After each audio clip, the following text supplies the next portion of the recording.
Bienvenue au fond de l'espace multimédia Gantner. Aujourd'hui, je voudrais vous parler de plusieurs ouvrages qui vont nous faire réfléchir. Le premier est un petit peu particulier puisque c'est de la littérature qu'on appelle d'habitude dans le jargon la littérature professionnelle qui est destinée principalement aux bibliothécaires, mais qui je pense peut intéresser grandement jusqu'au grand public puisqu'effectivement se pose en ce moment une question de société sur les usages du numérique et plus particulièrement l'évolution de l'art numérique. Souvent parent pauvre dans le registre de l'art contemporain, l'art numérique fait une percée quand même incroyable au niveau populaire, avec ne serait-ce qu'une industrie qui aujourd'hui est encore plus florissante que celle du cinéma. Je veux parler par exemple de celle du jeu vidéo. Alors évidemment, l'art numérique n'est pas cantonné qu'à cela, mais il sera intéressant de compulser ce petit ouvrage, valoriser et diffuser les arts numériques en bibliothèque, pratique et en jeu, de Julien De Vriend, qui est bibliothécaire à Choisy-le-Roi et qui est en charge du numérique là-bas, et qui collabore justement avec l'ENSIB, donc qui est l'École nationale supérieure des sciences de l'information et des bibliothèques. Et ce petit ouvrage est très bien fait puisqu'il va vous faire parcourir la France, l'Essonne, Nîmes et même ici, la Franche-Comté, en parlant de l'espace multimédia Gantner, dans lequel notre responsable est interviewé et parle de la manière dont nous sommes confrontés à la conservation d'œuvres d'art numériques. Effectivement, comment conserver de l'immatériel sur des supports qui ont une obsolescence pour le moins bien supérieure à ce que l'on peut trouver avec des œuvres d'art plus classiques dans les musées ou autres collections. Et puis nous avons également une interview fort intéressante avec Julie Stephen Cheng, qui, pour ceux qui sont venus à l'espace multimédia Gantner récemment, ont pu découvrir son travail avec Uramado et ses petits tanuki, donc ces petites créatures disséminées dans la commune de Bourgogne, qui s'animent en réalité augmentée grâce à l'application disponible sur votre téléphone. Donc je ne saurais que trop vous recommander la lecture de ce petit ouvrage, si vous êtes bibliothécaire, mais également si l'évolution de l'art numérique et la façon dont on le met en scène et dont on le communique au grand public vous intéresse. On est cette fois-ci dans le registre de la bande dessinée avec un autre thème de société ô combien important aujourd'hui, qui est l'esprit critique. Nous voyons qu'il y a de l'éducation aux écrans, de l'éducation au numérique et de l'éducation à l'information qui est grandement soutenue et en développement aujourd'hui, notamment au sein de l'éducation nationale. Et effectivement, on peut voir que, notamment sous l'influence des réseaux sociaux, qui sont une sorte de caisse de résonance de nombre de propos, parfois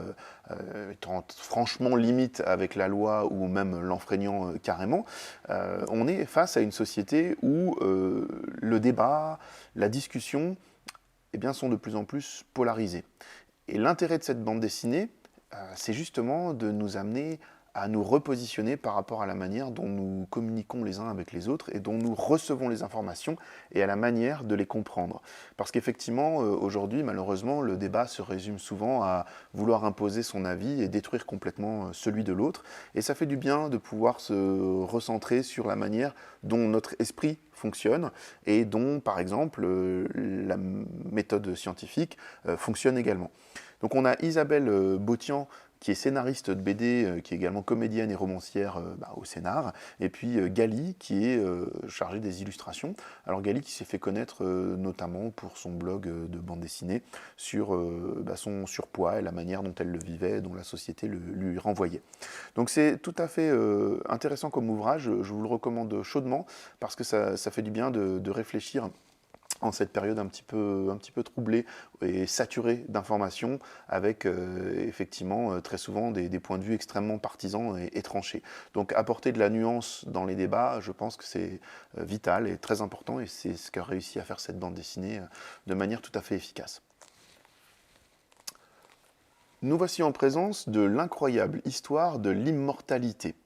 Cette bande dessinée, qui a été ici dessinée par Philippe Bercovici, qu'on connaît notamment pour des bandes dessinées plus classiques comme Les Femmes en Blanc par exemple, et puis Benoît Sima au scénario. Alors, l'histoire de l'immortalité à l'espace multimédia Gantner, où nous nous intéressons à l'art, à la société et aux nouvelles technologies, pourrait paraître un peu incongrue, mais il s'avère que si depuis les temps les plus reculés, la question de l'immortalité fascine l'être humain, on va voir que, notamment entre le 19e siècle et la révolution technologique, qui est la révolution numérique que nous traversons depuis le 20e siècle, eh bien, c'est une question qui est cruciale, qui est centrale et qui, de même, va être menée par énormément de personnalités du monde du numérique. Nous avons des associations qui militent dès les années 60-70 pour la cryogénisation, la préservation des corps, pour pouvoir les ressusciter dans une époque où on suppute que l'on aura la technologie nécessaire pour le faire. Et puis nous avons toute une évolution et une avancée qui est pratiquée eh bien, par les tenants de ce qu'on appelle les GAFAM, Google, Amazon, Facebook et j'en passe, qui justement sont en ce moment même en train de créer des prototypes pour augmenter l'humain, améliorer l'humain, avec pour but relativement clairement avoué, de finalement faire en sorte que le corps humain puisse être dématérialisé et téléchargé dans des équipements tels des robots, des clouds, des disques durs et ce que vous voulez. Donc on ne s'interdit rien et on voit que justement la créativité de ces entreprises se met très souvent au service de cette pensée qui destine l'homme à devenir immortel. Alors se posent également, évidemment, des questions sur